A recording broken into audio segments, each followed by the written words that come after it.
Hello everyone, here we are back with another reveal. This is number 452. We have a 1955 roll here. Parviz, to answer the question that you asked at the end of the last broadcast, you also had coin number 27. So you did get 3, 113 and 27. Alright, here's our roll. And I'll get it out and get it ready to go.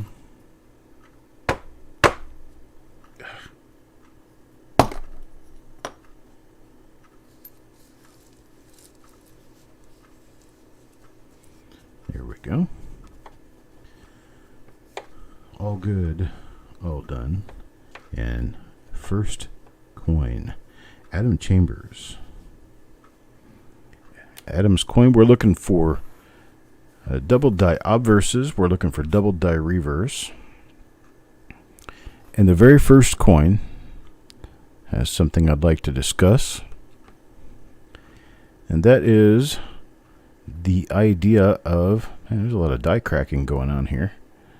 The idea of what is known as, wow, look at that, massive die crack down the coat. The poor man's double die. This is a poor man's double die. This is not a double die at all, but it is called a double die often in magazine ads and other things like that. People trying to sell these for $5 a piece or whatnot, and they aren't worth any premium value. Let me repeat that. These are not worth any premium value. This is die wear, folks. This is where the die starts chipping away around the outside edge because of die use and age. And all of this stuff you see out here is missing molecules of steel on the die where they've been chipping away, and the coin, the die continues to mint coins. And so you see this void in the die as a raised area on the coin to the outside edge of the design. And you often will also see that effect. Let me turn it around here. Up here at the top of the design as well, where you can see a lot of the design elements toward the edge of the design are basically missing the edges. They're just kind of there, you know. But this is a very heavily worn die, and that's what that is. So we're going to see this throughout the roll. I'm not going to mention it again because, well, we will probably see a few of these. And they are not a die variety in any way. So we've seen the obverse. There's nothing there. Looking at the reverse is normal as well. We will be checking the reverses on all of these coins as we go through. And coin number 1 is normal. 1955 is one of those years that you don't necessarily expect to find anything because all the different double dies are kind of scarce. But if you don't ever look, you can't ever find. So here is an earlier die state, 1955. This one does not show that poor man's doubling. And you can see that everything is much sharper on this coin than was on the last. And that's because this is an earlier die state. Now there is some doubling on this coin, but this doubling that's on this coin is very common to 1955 Lincoln cents from all three mints. And that is, I'm trying to get us in a good place where we can see it.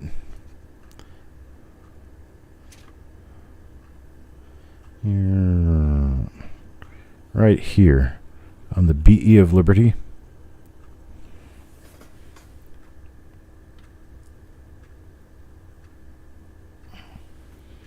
Get my coin turned around just a little bit more toward the light.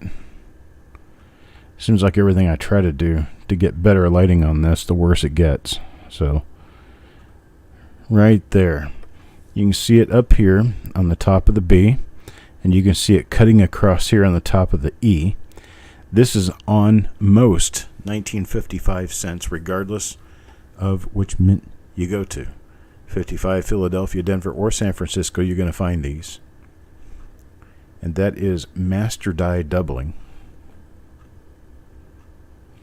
It has no premium value.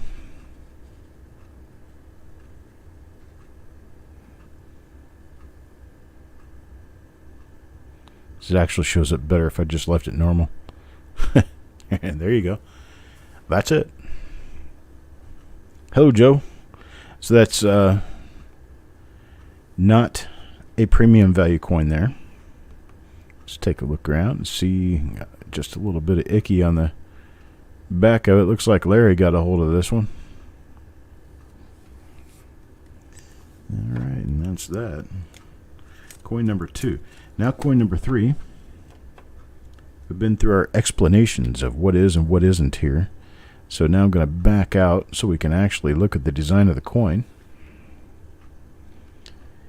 And plot away looking for double dice.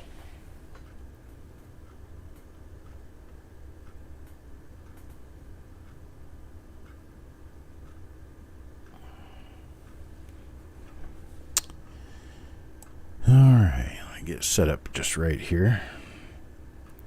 There we go. Now we can see it at the distance I like to look for doubled dice. If I can't see them at this distance, well, there's not enough there to worry about. So I see nothing there. And along we go. If we see any of the doubled dice, I'll definitely stop. Absolutely, I will stop. But I've been through a few hundred rolls of 1955 in my life, and I'm quite used to looking at them.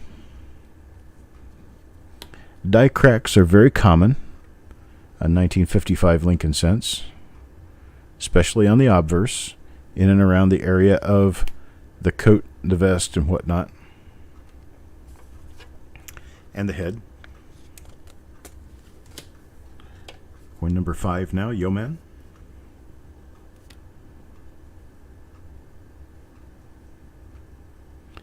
Much earlier die state on this one. I'm just going to slow down a little bit on the earlier die state coins because things are going to show up a little bit differently. Still got nothing there. We've seen this die today. This die was one of the earlier ones that came out of the roll. Yeah, we got nothing on the reverse. You got your 68S rolls? Awesome, dude. Awesome. I want to know what comes out of them. Malcolm. Malcolm. A later die state, you can see the large crack running across the coat, but the later die state you can see in the 5 with that poor man's doubling. You see how mushy the design is across the top of the coin? That's that manifestation of a late die state for you right there. Look at the reverse.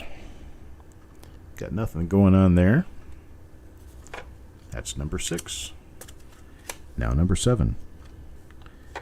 Next roll-up is going to be a 1950D roll. We're going to be doing that one tonight as well. 1950D. Got some pretties in 1950D to look at. Hopefully, just maybe, we'll find some of them. All RPMs. I think there's a double die or two to watch for in the 1950D. One of the double dies to watch for in 55 is actually a doubled I.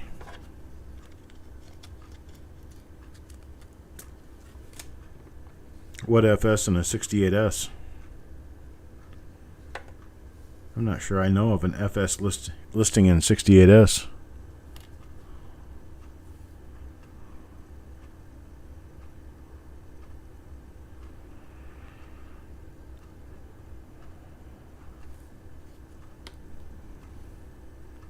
Man, Larry got this one.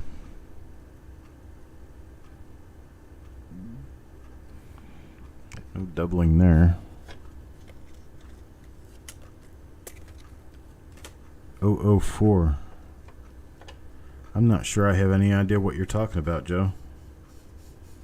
We're talking about pennies? I don't think there's an FS listed 1968S Lincoln cent. If there is, correct me if I'm wrong, but I don't believe there is. The only FS listing I know of in 1968, I believe there's two of them. They're both Denver Mint, RPM 1 and DDR 1.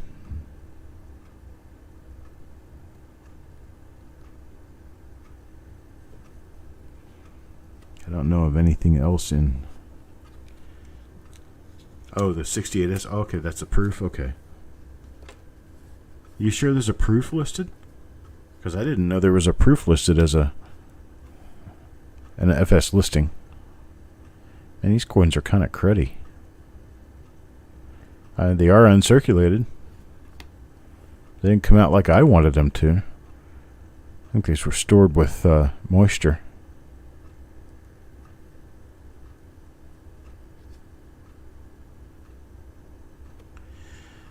FS is a listing system devised by the authors of the Cherry Picker's Guide to Rare Die Varieties. The authors' names were Bill Fiva, spelled F-I-V-A-Z, but pronounced Fiva, and J.T. Stanton. And the F for Fiva and the S for Stanton they used as initials for the die variety listing system they wrote into the Cherry Picker's Guide back in 1993.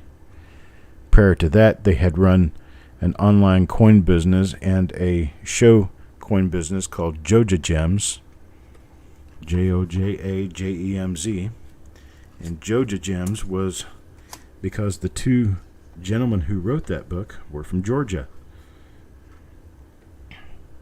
But Fiva and Stanton were both personal friends of mine who wrote this book and edited editions of the book for a number of years.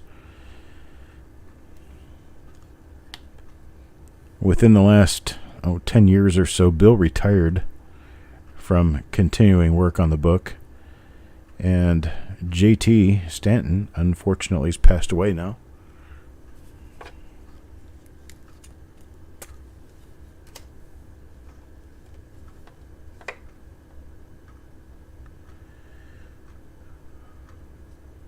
I'm unfortunately not familiar at all with a 68S that's FS listed.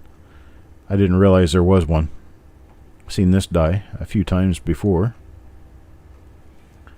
Very late die state, starting to turn brown.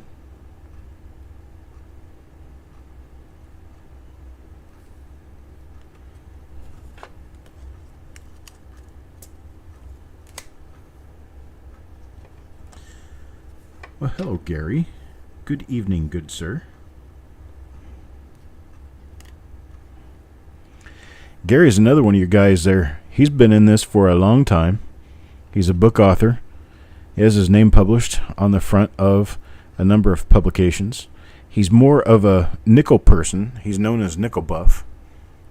He's more of a nickel person than he is a penny person, but he knows his pennies well. Or cents, as you might professionally call them. Oh, I'm sure it is, Joe. I don't know of everything that's on my website. That's why I have the website, so I don't have to memorize it. I have the website because I wanted to be able to look up my own stuff and add to it.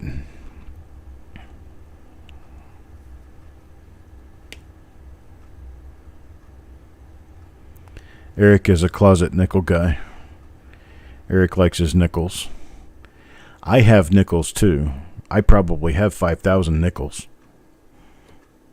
But it's probably 4,500 more than I had 2 years ago. But I have nickels now. Wait, a lot of these have Larry spots on them, unfortunately. And they're not bag coins, they're just not very well preserved. I'm not seeing any die varieties on these. This is a very clean reverse for a 1955.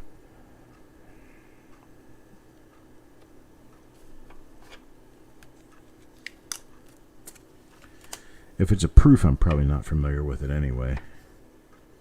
There's one for Mr. Fletcher. And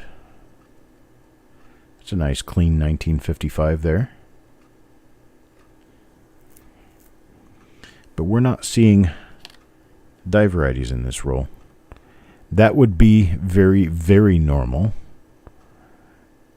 It is an unusual thing to find die varieties in a 1955 roll.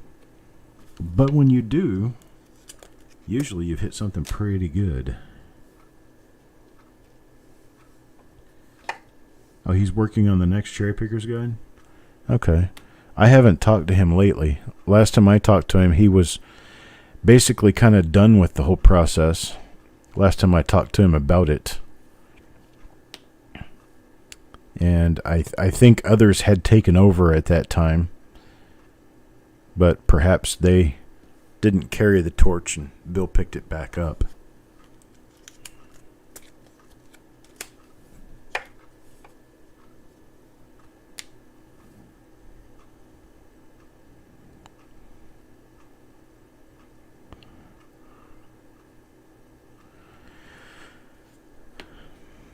Oh, if we find a die variety, everything's going to be okay.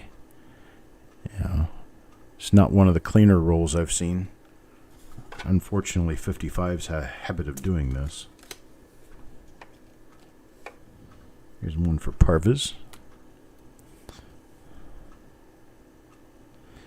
Oh, very strong looking progression of the what they would call the poor man's double. I call it a very late die state coin. I don't call it anything else, really. The poor man's double is something that, it's a marketing gimmick. It's a people who don't have the real double die. See, this is the story that goes behind it. Back in 1955, the big double die was discovered. And they were mostly wrapped up with cigarettes in cigarette machines. And I know of a couple of bowling alleys in Pennsylvania that actually had received these and were giving them out in change. And over a period of time, it was major news, basically. It was the newspapers everywhere. Be watching your pennies for a double design because they could be worth money. And dealers were buying them for $5 or $10 a piece. And that was big money for a coin back in those days. But turned out a whole lot of people were finding 55 with doubling. But the doubling they were finding was that it braided die doubling on the 5. And so it became known as the poor man's double die because it wasn't the big one. It's not the one the dealers would pay you money for. So time went on, and what should have been just set aside and forgotten was actually proliferated in coin magazines later on, where dealers, unscrupulous dealers, that would have rolls of late die state 1955 Lincoln cents would list them as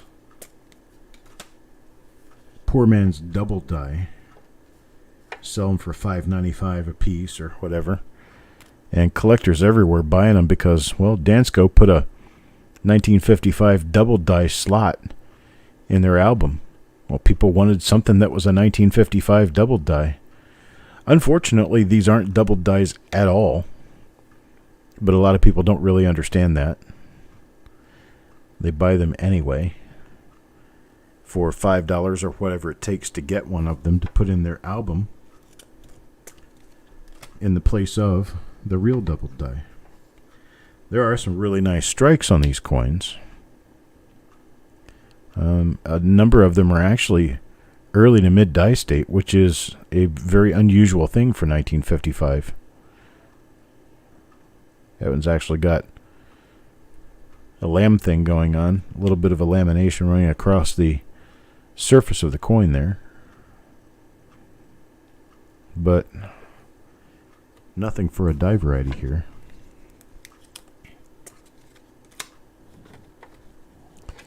Halfway through the roll, penny hoarder, coin number 25.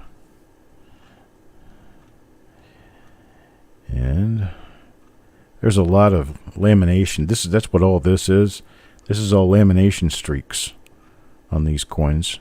You can see here where it actually kind of started to peel up a little bit along this area.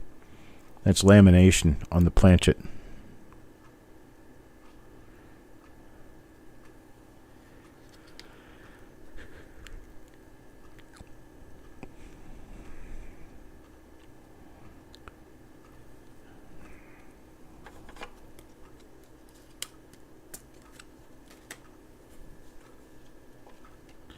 No, they don't, Ant. You are correct. There are some issues that were actually issued that don't have holes in the Dansko and should. There's a heavily broken die there. He has a real headache there. That's actually got a die crack. That's a lot of die cracks all over the head. There's a die crack on the E of Liberty about to form into a BIE or by error. There's also a die crack running right across the bottom of the vest where the VDB is. Lots of die cracking going on here. Now on the reverse, you're probably going to see some die cracking. Nope, not really. A little bit of a chip out of the upper left wheat there. A bit of a die chip.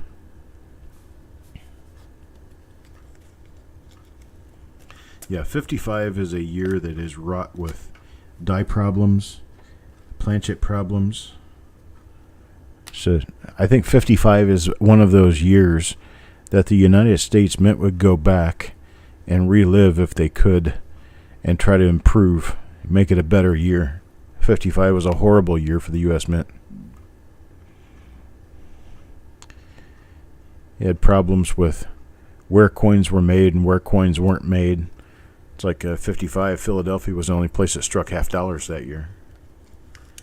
But then you've got the 55 double die Lincoln cent that made a lot of people hoard coins for quite a while.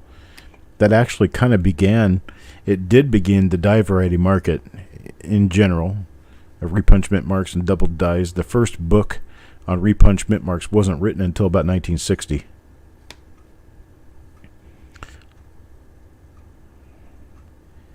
And then after that, the market kind of took off a little bit for them. They were basically considered junk oddities for a long time. Mr. Spadone, even though he kind of had a hankering to list things that really weren't much of anything to be listed, he also really kind of got the die variety market off the ground by writing and releasing books. There was just another edition of his error book that he put out.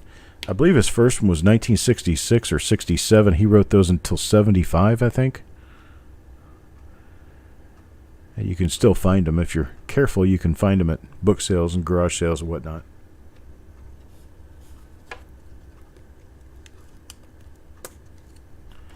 Yeah, they did. They ran these dies a lot longer than they should have.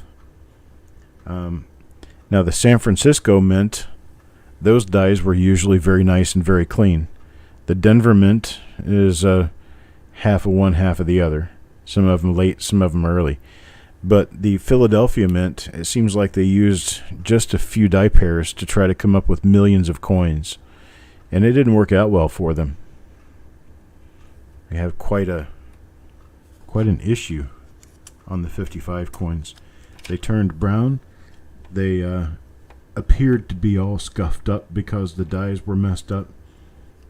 Late die state is a very common thing.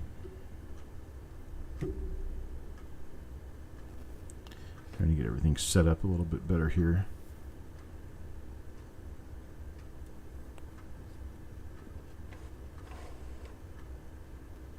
That's too close.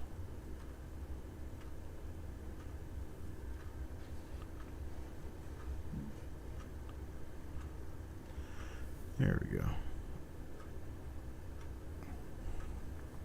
All right. Now for Eric.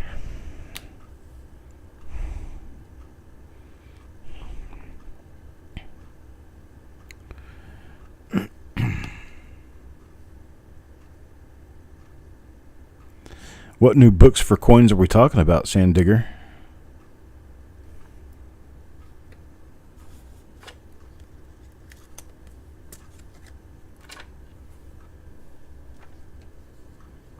$10, huh? Amazing. And you're not talking about the real double dies? Are you talking about the poor man's doubling, like this coin?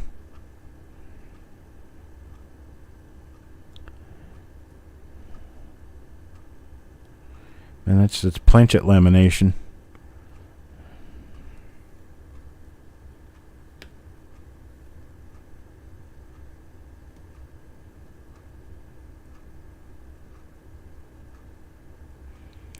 What books are you talking about, Sand Digger? There's some of them that probably just weren't issued. You might be looking for something that doesn't exist.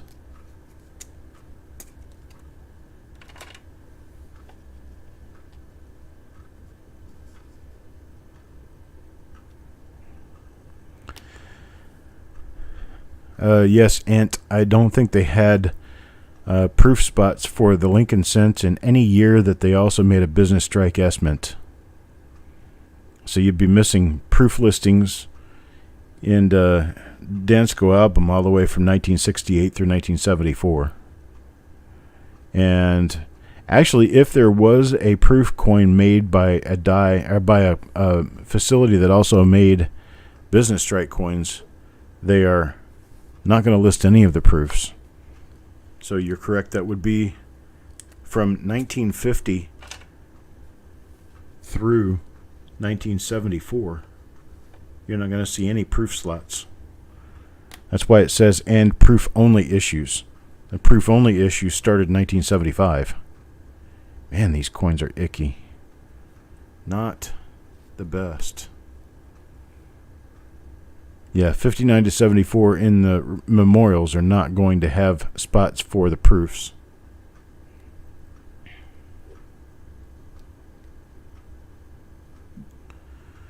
A book for Kennedys that goes past 2022. You do realize that a lot of the books that they make have screws in the binders, so you can take the screws out and actually add pages, and they make pages that are blank. For each denomination, you can add those pages in for the newer issues.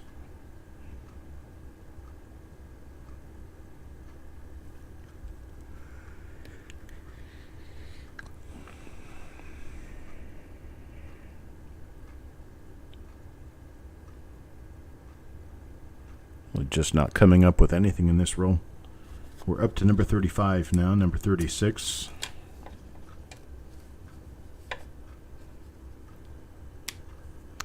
I planned on running some of these reveals yesterday, and I was chasing my tail most of the day, looking for the flip inserts that went with reveals 451 through 454, and could not find them.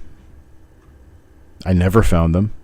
I had to print new ones and cut them and stuff them. Yes, die crack on bust. Pretty common, 1955. Here's one for Mr. Roger. There, see, there's a die crack on the bust. It's a very common thing for 1955, especially when the dies got older like this one. Wasn't anything left to look at.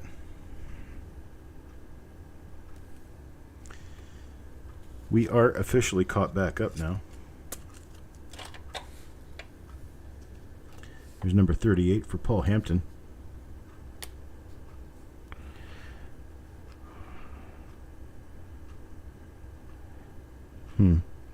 These are woodies, actually. They're striping lamination,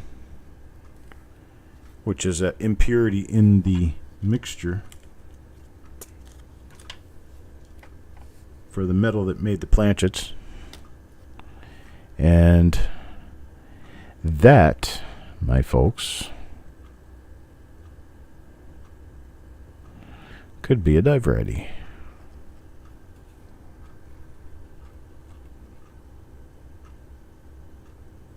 What do you think, Eric? What do you think, Gary? Others? Yo man around? Dennis? Could be a double die lid. Might be a double die lid.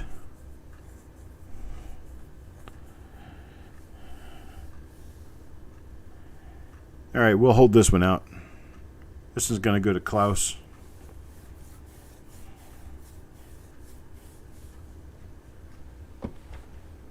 The 1DO10. Could be. Okay. Yeah, this one's going to go to Klaus. So, I got to pull it out first here.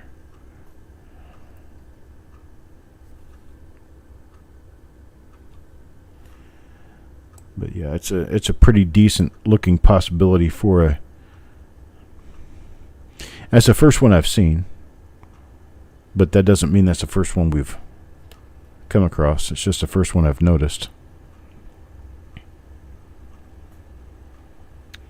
But yeah, it looks like a pretty decent possibility for a doubled eyelid. Well, there we go. That could be.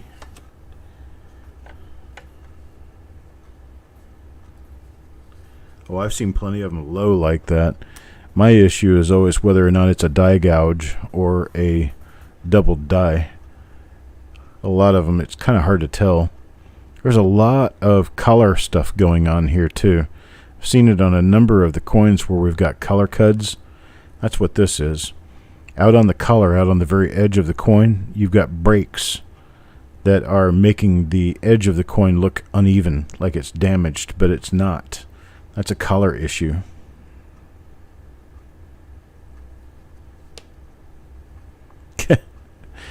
Dennis is right. We found one. Thank you, Dennis. This variety made possible by Dennis Paulson.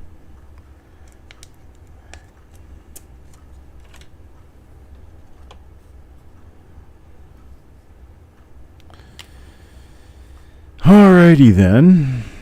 Well, let's keep digging. See what we can find. Now, for those of you who are new to this or new to my channel, this is what I do when I go through coins very often.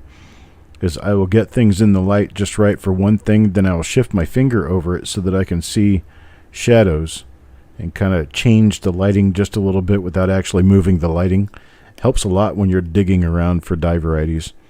You see something that you think might be something, then as soon as you cast a shadow on it, you remove all doubt.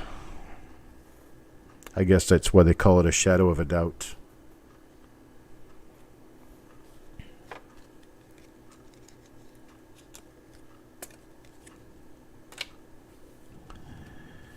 All right, here's number 42. Number 42 for Taco John. Let's see what Mr. Taco John gets. It's a pretty coin. This is better than a lot of the other ones. It's got that die break running across the coat, but it's a otherwise pretty normal 1955.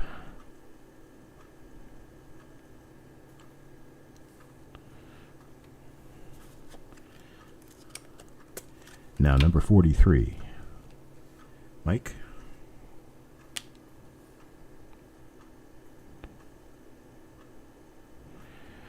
Yeah, sometimes rotating the coin, moving the coin around can help you, but also putting your finger out there and getting your finger under your lighting to cast a different shade of light onto your coins.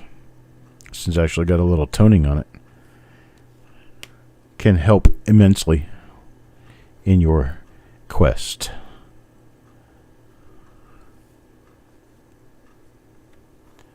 These are not the coins you're looking for.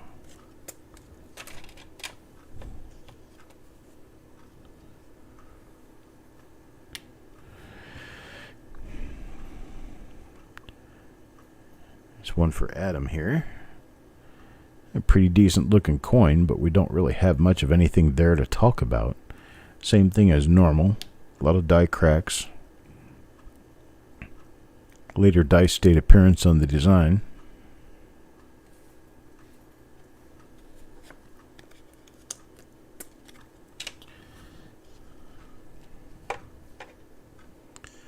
Number 45 for Carl.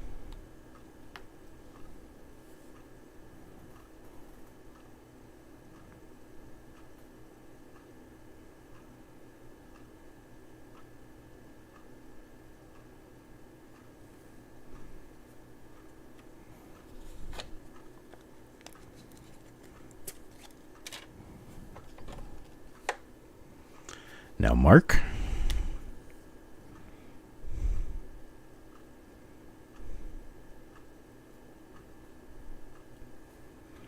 Still got nothing there.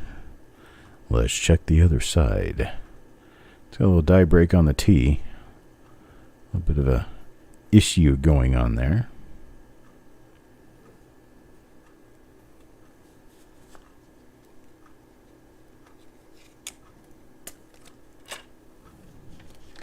Number 47. Yo, man.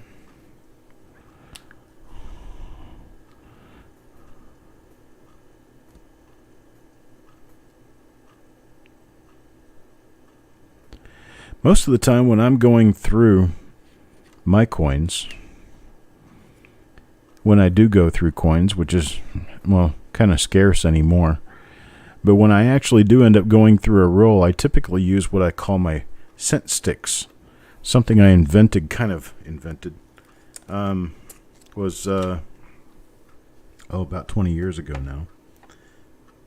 I still have the original ones that I began with back in the day when all this kind of first started. And after I get done with the next roll, I'll show you guys more about the scent sticks, but I'm in a position where I can actually make some of those now.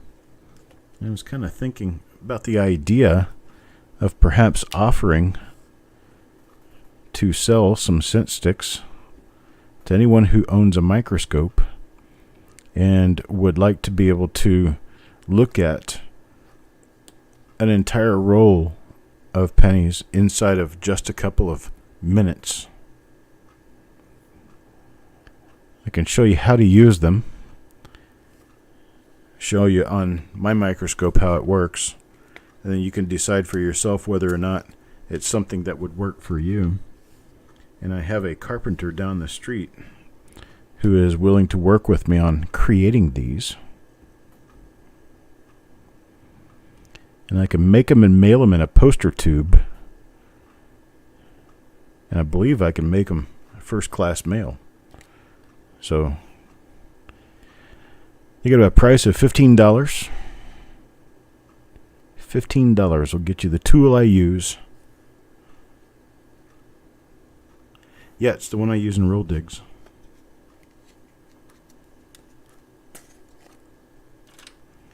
They come in pairs because what I do, well, we're going to do this.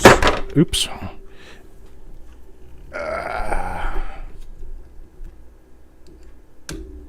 Nope, wrong side. Hang on a second.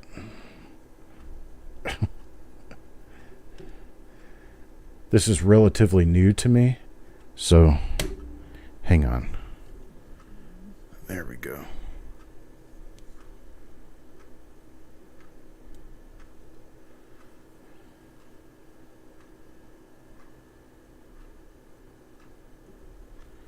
Okay, this is kind of upside down. There's my camera for the microscope. Here's my microscope. And then my scent sticks are right here. And so what I do, this is upside down, of course, because my phone is upside down. So let me flip it over this way.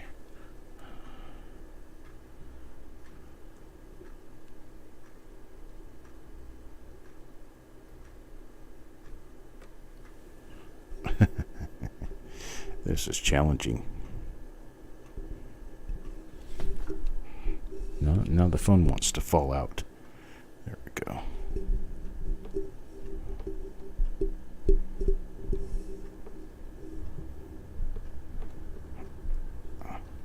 Okay, these are the scent sticks right here.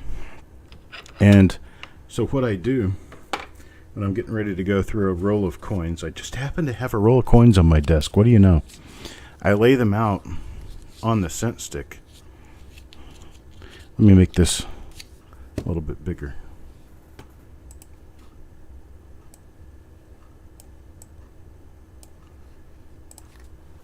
There, like that.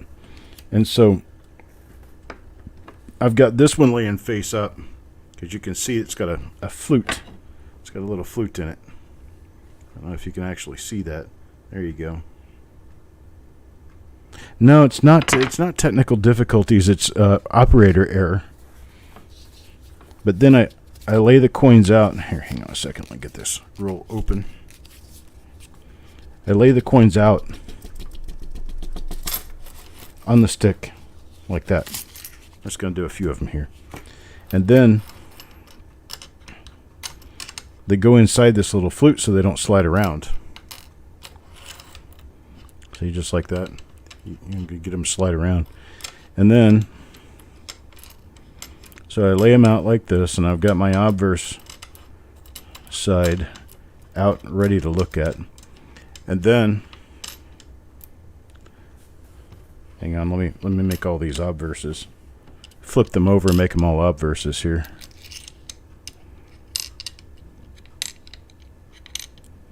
Okay, so these are all obverses now. And so what I'll do is I'll pick this up and I go through underneath the scope. And hang on, let me get this up to the right level.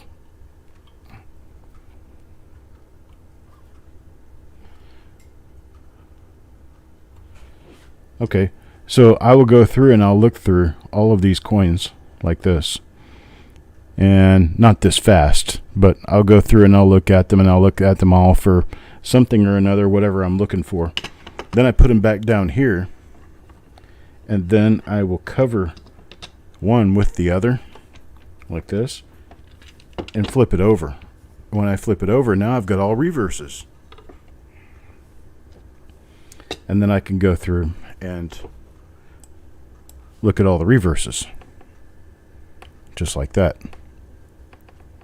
I can go through an entire roll inside of 2 minutes.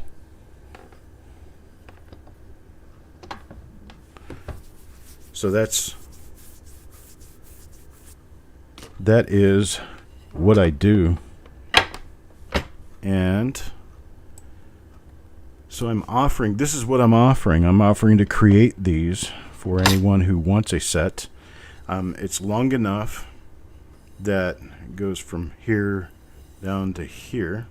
It's long enough that you can fit half a roll on a stick. So you can put 25 coins on here, and then put the other one on top, flip it over, lift the top one off, and you get the other side, and you got 25 more coins to look through. So at some point really soon, like within the next couple of weeks, I'll be ready to offer and build these. And like, my hands are always really clean because I keep them as dry as a bone. But when these are done, I can just do this and they drop right off the stick. Then I can stack them back up and put them back in the tube. Put them back in whatever I want to put them in. Here we go. Back inside the roll they go.